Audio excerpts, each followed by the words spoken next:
नमस्कार बच्चों, ज्ञानदायिनी क्लासेज में मैं सरोज सांगवान आपका स्वागत करती हूँ। बच्चों, आज की इस संस्कृत क्लास में हम 10th क्लास की बुक क्षेमुषु द्वितीय भाग का पाठ 2 बुद्धिर बलवती सदा यानी बुद्धि हमेशा बलवती होती है, इस पाठ का हम अध्ययन करेंगे। इसका अर्थ क्या है बच्चों कि हमेशा जो बुद्धिमान व्यक्ति होते हैं वो बलवान व्यक्तियों से शक्तिशाली होते हैं। वे लोग अपने बुद्धि के बल पर बलवान व्यक्ति पर भी यानी शक्तिशाली मनुष्य पर भी विजय प्राप्त कर लेते हैं। वैसे तो इस पृथ्वी पर इस संसार में बहुत से शक्तिशाली जानवर हुए हैं, जैसे हाथी, शेर, चीता आदि हैं, परंतु मनुष्य अधिक बुद्धिमान माना जाता है। इसलिए वह इन बलशाली जानवरों पर, शक्तिशाली जानवरों पर भी काबू पा लेता है और उन पर अपना राज करता है। इस पाठ में भी यही दिखाया गया है कि कैसे एक बुद्धिमती स्त्री बाघ से खुद को और अपने बच्चों को बचाती है। तो आइए एक बार इसका पाठ का परिचय देख लेते हैं। संस्कृत साहित्य में कथा लेखन परंपरा अति प्राचीन काल से चली आ रही है। पंचतंत्र और हितोपदेश इसी परंपरा के उत्कृष्ट ग्रंथ हैं।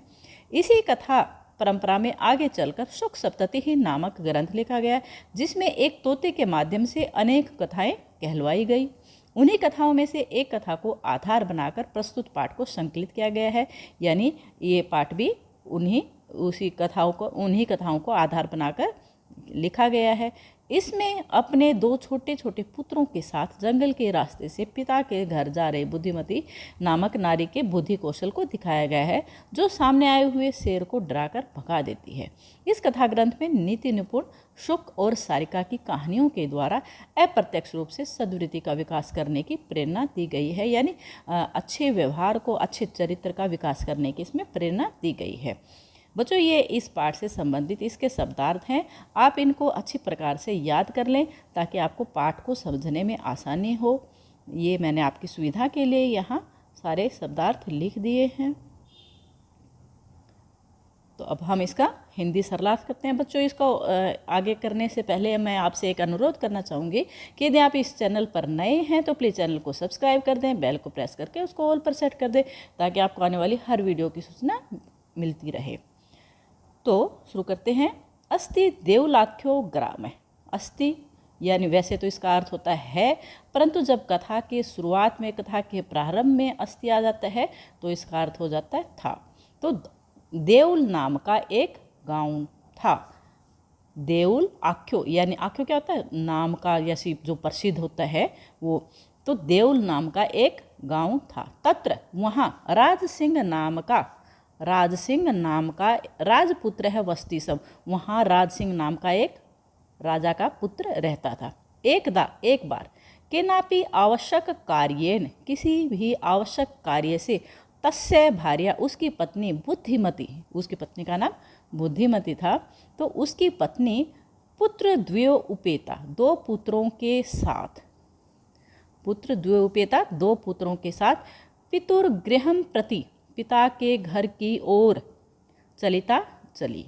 यानी किसी आवश्यक कार्य से उसकी पत्नी बुद्धिमती 2 पुत्रों के साथ पिता के घर की ओर चली। मार्गे यानी रास्ते में, गहन कानने, गहरे जंगल में, सा वह एकम व्याघ्रम ददर्श, एक बाघ को देखती है।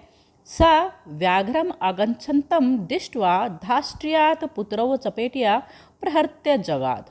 सा वह व्याघ्रम आगच्छन्तम, बाघ को आते हुए, दृष्टवा देखकर, धाष्ट्र्याद यानी ढिठाई से, दृढ़ता से, पुत्रौ दोनों पुत्रों को, चपेटिया थप्पड़ से, प्रहर्त्य प्रहार करके यानी थप्पड़ मार के, जगाद बोली यानी कहा। उसने बाघ को आते हुए देखकर ढिठाई के साथ यानी दृढ़ता के साथ दोनों पुत्रों को थप्पड़ से मारकर कहा, कथम एकैक्षौ व्याघ्रम भक्षणाय कलहम कुरुद। कथम क्यों, अकेले एकैक्षौ यानी अकेले, व्याघ्रम भक्षणाय बाघ को खाने के लिए, कलहम झगड़ा, कुरुद कर रहे हो, क्यों अकेले बाघ को खाने के लिए झगड़ा कर रहे हो।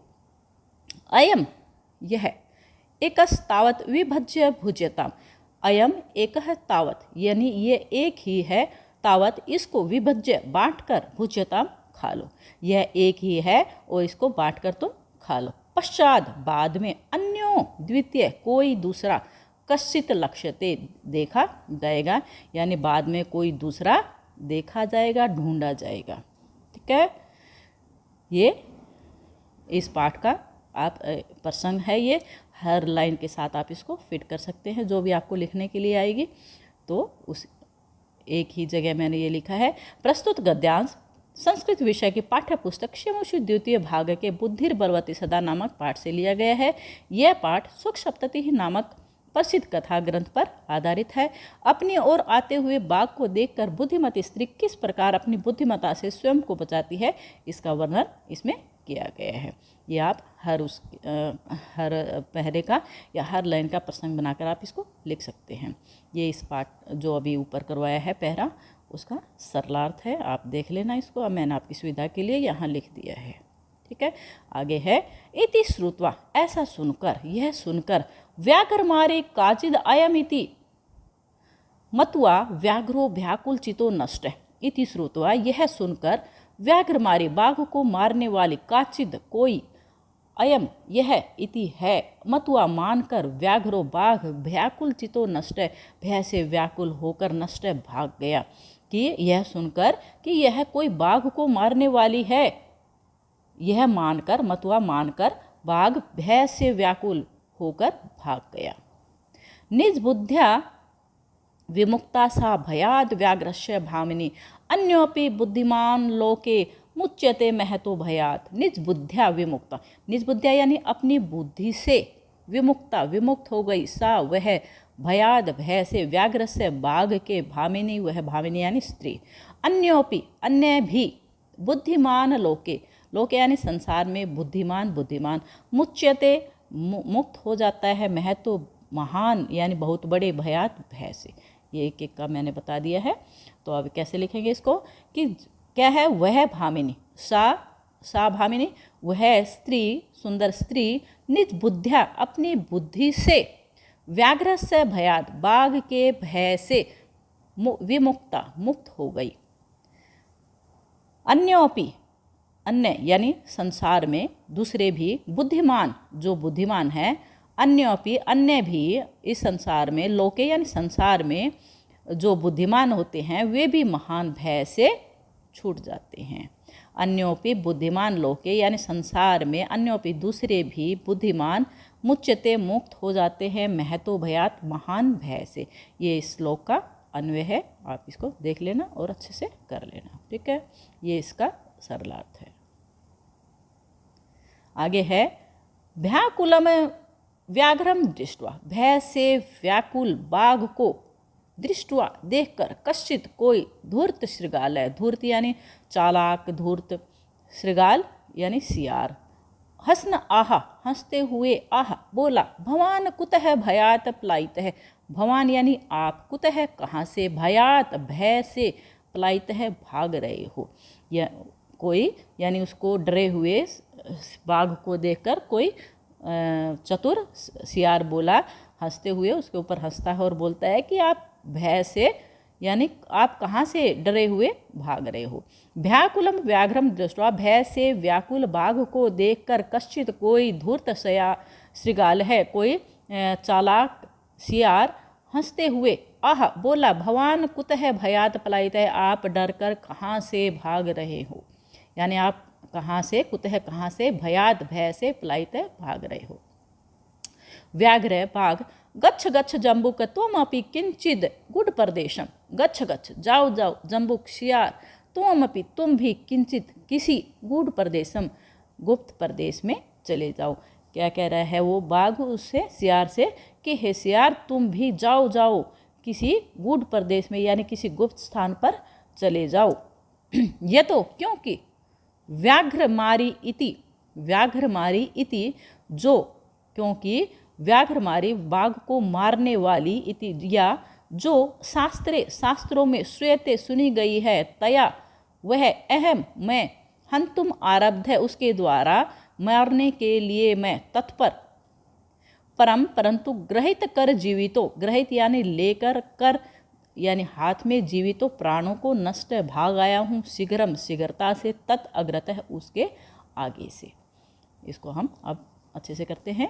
क्योंकि बाघ को मारने वाली, व्याघ्र मारी थी, जो बाघ को मारने वाली शास्त्रों में सुनी गई है, उसके द्वारा मारने के लिए तत्पर मैं, उसके आगे से अपने प्राणों को हाथ में यानी हथेली में लेकर शीघ्रता से भाग आया हूँ। ठीक है, आगे है, ये इसका सरलार्थ है। आप अच्छे से इसको देखकर और अच्छे से समझ सकते हैं। ठीक है, क्या है, उसके द्वारा मारा जाने के लिए तत्पर मैं उसके आगे से अपने प्राण हथेली में लेकर भाग कर आया हूँ। आगे है श्रृगाल है व्याघ्र। फिर वो सियार बोलता है कि व्याघ्र त्वया महत् कौतुकम आवेदितम यन मानुषादपि विभेसी। व्याघ्र, ए बाघ, तुमने तो महान आश्चर्य की बात कही। त्वया महद कौतुकम, तुमने बहुत बड़ा आश्चर्य आवेदितम बताया है, कहा है। यन मानुषादपि, जो मनुष्य से भी विभेसी डरते हो, कि यन मानुषादपि मनुष्य से भी विभेसी डरते हो। व्याघ्र प्रत्यक्षमेव, मेरे सामने ही, मया, मेरे द्वारा, स आत्मपुत्रो एकक्षौ, आत्मपुत्र यानी अपने पुत्रों को, एकक्षौ, एक अकेले अकेले, माम, मुझको, अत्तुम, खाने के लिए, क्लाहे मानव, झगड़ते हुओं को, चपेटया, थप्पड़ से, प्रहरंती, मारते हुए, प्रहार करते हुए दृष्टा देखी गई है। कि मैंने मेरे सामने ही उसको, अपने पुत्रों को अकेले अकेले मुझे खाने के लिए झगड़ते हुओं को थप्पड़ से मारते हुए मैंने उसको अपने आँखों से देखा है। ये इसका सरलार्थ है। आगे जम्बुक है सियार, स्वामिन यत्रास्ते सा धूर्ता तत्र गम्यताम। यत्रास्ते, हे स्वामी, यत्र, जहाँ पर, सा धूर्ता, वह धूर्त नारी है, तत्र गम्यताम, वहाँ चलिए। हे स्वामी, जहाँ वह धूर्त स्त्री है वहाँ चलिए। ठीक है, कि वहाँ मुझे ले चलिए, मेरे साथ चलिए। व्याघ्र, बाघ, तव पुनः तत्र गतस्य सा सम्मुखम अपि इक्षते यदि त्रहि त्वया अहम हंतव्य इति। तव, तुम्हारे, पुनः, दोबारा से, तत्र, वहाँ, गतस्य, गए हुए को, सा, वह, सम्मुखम अपि, सामने भी, इक्षते, दिखती है, यदि, तो, त्रहि, तो क्या है, यदि, त्रहि, तो, त्वया, तुम्हारे द्वारा, अहम हंतव्य, तुम्हारे द्वारा मैं मारने योग्य हूँ। वो क्या कह रहा है कि हे बाघ, यदि तुम्हारे वहाँ दोबारा गए हुए के वह तुम्हारे सामने भी दिखती है तो मैं तुम्हारे द्वारा मारने योग्य हूँ या तुम्हारे द्वारा मार दिया जाऊँ। वो कहने का क्या कहना चाहता है कि तुम वहाँ जाकर तो देखो, यदि तुम्हारे वहाँ दोबारा गए हुए के सामने भी वह दिखाई देती है तो तुम मुझे मार देना। वो क्या कहना चाहता है कि वो तुम्हारे सामने नहीं आएगी, तुम्हें वैसे ही कुछ गलतफहमी हुई है, तुम्हें वहम हुआ है। तो क्या, तव पुनः तत्र गतस्य, तुम्हारे वहाँ दोबारा गए हुए के सामने भी वह आती है तो तुम्हारे द्वारा मैं मारने योग्य हूँ या तुम्हारे द्वारा मैं मार दिया जाऊँगा। व्याघ्र, श्रृगाल, यदि त्वं माम मुक्त्वा यासि तदा वेलापे वेला अवेला सयात। क्या कह रहा है, हे सियार, यदि तुम माम, मुझको, मुक्त्वा, छोड़कर, यासी, जाते हो, तदा वेला अपे अवेला सयात, जो तुम्हारी ये जो शर्त है वो भी व्यर्थ हो जाएगी। यानी जो तुम कह रहे हो कि तुम्हारे सामने वो नहीं आएगी, अगर वो आ जाती है और तुम मुझे छोड़कर भाग आते हो तो मैं उसके द्वारा मार दिया जाऊंगा, फिर इस शर्त का क्या फ़ायदा। तो क्या कह रहा है कि श्रृगाल, यदि तुम माम मुक्त्वा, यदि तुम मुझे छोड़कर जाते हो, तदा, ये वेला अपे वेला अशयात, कि ये जो शर्त है वो भी व्यर्थ हो जाएगी, असर्थ हो जाएगा, उसका कोई फ़ायदा नहीं है। क्या कह रहा है कि यदि तुम मुझे छोड़कर जाते हो तो यह शर्त भी व्यर्थ हो जाएगी, बाघ उसको कह रहा है। जम्बुक है, यदि एवं त्रहि माम निजगले बधुआ चल, यदि ऐसा है कि तुम्हें यह डर है कि मैं तुम्हें छोड़कर भाग जाऊंगा, तो क्या कह रहा है कि तुम मुझे गले में बांध कर ले चलो। यदि एवं त्रहि, यदि ऐसा है, त्रहि, तो माम, मुझको, निज गले, निज यानी अपने गले में, बद्धुआ, बांध कर, चल, सत्वरम, जल्दी से चलो। यदि ऐसा है तो मुझे अपने गले में बांधकर जल्दी से चलो। स व्याघ्र तथा कृत्वा काननम ययौ, वह बाघ तथा कृत्वा ऐसा करके काननम जंगल में वन में ययौ दोनों चले जाते हैं। सृगालेन सहितम पुनर् आयंतम व्याघ्रम दुरात दृष्ट्वा बुद्धिमती चिंतितवती। व्याघ्रम सृगालेन सहितम सियार के साथ, सृगालेन सहितम सियार के साथ पुनर्आयंतम दोबारा से आते हुए व्याघ्रम बाघ को दुरात दूर से दृष्टवा देखकर बुद्धिमती चिंतितवती सोचती है, विचार करती है। जम्बुक कृतो उत्साहात व्याघ्रात कथम मुच्यता। जम्बुक कृतो उत्साहात यानी सियार के द्वारा बढ़ाए हुए उत्साह वाले व्याघ्रात बाघ से कथम मुच्यताम कैसे बचें, कैसे मुक्त हों। वो क्या कह रही है, उसको पता चल गया है कि सियार ने इसको उत्साहित किया है, इसका उत्साह बढ़ाया है, इसलिए इसके साथ आया है। तो सियार के द्वारा बढ़ाए हुए उत्साह वाले बाघ से कैसे बचा जाए। परंतु प्रत्युत्पन्नमति सा, प्रत्युत्पन्नमति यानी जो एकदम से जिसकी बुद्धि काम करती है, तेज बुद्धि वाली। प्रत्युत्पन्नमति सा वह तेज बुद्धि वाली जम्बुकम आक्षिपन्त्य अंगुल्याम तर्जन्यम उवाच। तर्जन्त्य क्या है, उवाच। जम्बुकम आक्षेपन्त्य शेर को, उसको सियार को आक्षेप करके उसको झिड़कते हुए अंगुली से यानी उसको उंगली से उसको धमकाते हुए, उसको झिड़कते हुए उवाच वो बोली। जम्बुकम आक्षेपन्त्य अंगुल्या, अंगुली से उसको आक्षेप करके यानी उसकी तरफ इशारा करके उसको तर्जनते, उसको क्या कह रही है, उसको झिड़कते हुए धमकाते हुए उवाच बोली। क्या है, परंतु तीक्ष्ण बुद्धि वाली स्त्री गिद्दड़ को झिड़कती हुई अंगुली से धमकाते हुए क्या बोली, रे रे धूर्त त्वया दत्तम मह्यम व्याघ्रत्रयम पुरा। रे रे धूर्त त्वया तुम्हारे द्वारा दत्तम दिए गए मह्यम मुझे व्याघ्र त्रयम पुरा, पूरा व्याघ्र ये तीन क्या है, त्रयम व्याघ्र तीन भाग पुरा पहले।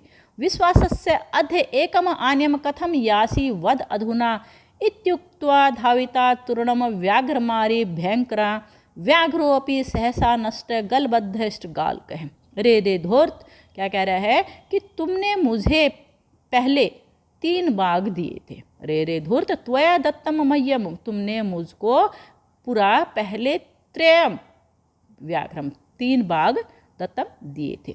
विश्वासस्य विश्वास दिलाकर, अध्य आज एकम आन्यम एक को लाकर, कथम किस लिए यासी जा रहे हो, वद अधुना अभी बतलाओ, मुझे बताओ। इत्युक्त्वा ऐसा कहकर, व्याघ्रमारी क्या है, भयंकरा व्याघ्रमारी भयंकर बाघ को मारने वाली, तूर्णम तेजी से धाविता दौड़ी यानी ऐसा कहकर वो तेजी से उनकी तरफ दौड़ती है उनको डराने के लिए। व्याघ्रोऽपि सहसा नष्ट है गलबद्धष्ट गाल कहे, गले में बंधे हुए सियार वाला व्याघ्रोऽपि बाघ भी सहसा अचानक नष्ट भाग गया। यानी उसने बाघ ने देखा कि वो उनकी तरफ दौड़कर आ रही है, तो वो गले में बंधे उसको, उसके गले में सियार बंधा हुआ था, तो उसको लेकर ही यानी गले में बंधे हुए सियार वाला वो बाघ भी जल्दी अचानक ही भाग गया। ये इसका अन्वय है। रे रे धूर्त त्वया मह्यम पुरा व्याघ्रत्रयम दत्तम। रे रे धूर्त तुमने मुझे पहले 3 बाघ दिए थे। विश्वासस्य अपि विश्वास दिलाकर भी, अध्य एकम आन्यम कथम यासी एक को लाकर किस लिए जा रहे हो, अधुनावद अभी बतलाओ। इति उक्त्वा ऐसा कहकर भयंकरा व्याघ्रमारी भयंकर व्याघ्र बाघ को मारने वाली तूर्णम जल्दी से धाविता दौड़ी। गलबद्धष्ट गाल कहे, गले में बंधे हुए सियार वाला व्याघ्र अपि बाघ भी सहसा नष्ट जल अचानक भाग गया। आगे है ये इसका सरला था, आप देख लेना। एवं प्रकारेण इस प्रकार से बुद्धिमती व्याघ्र जात भयाद पुनरपि मुक्ता अभवत। इस प्रकार से बुद्धिमती व्याघ्रजात बाघ के भयात भय से, व्याघ्रजात बाघ के भय से पुनरपि दोबारा से मुक्ताभवत मुक्त हो गई। इस प्रकार बुद्धिमती बाघ के भय से उत्पन्न, बाघ के भय से उत्पन्न भय से वो फिर से मुक्त हो गई। अतएव उच्यते इसलिए ही कहा गया है बुद्धिर बलवती तन्वी सर्व कार्येषु सदा सर्वदा। बुद्धि हे तन्वी यानी सुंदर स्त्री के लिए बोला है कि हे तन्वी, हे सुंदरी, हे सुंदर स्त्री, सर्वदा हमेशा, सर्व कार्येषु सभी कार्यों में, बुद्धिर बलवती बुद्धि ही बलवान होती है, बलवती होती है। हे सुंदरी, सर्वदा हमेशा, सर्व कार्येषु सभी कार्यों में बुद्धि बलवती होती है। ये इसका अन्वय है, देख लेना आप, और ये इसका सरलार्थ है। तो ये था हमारा पाठ बुद्धिर बलवती सदा। आशा करती हूँ आपको अच्छे से समझ में आ गया होगा। इससे संबंधित यदि आपको कोई भी डाउट है, कुछ भी आपको पूछना है, तो आप कमेंट करके मुझसे पूछ सकते हैं। आपको वीडियो अच्छी लगी, आपको हेल्पफुल लगी है तो प्लीज़ इसको लाइक कर दें और चैनल को सब्सक्राइब कर दें। वीडियो देखने के लिए धन्यवाद।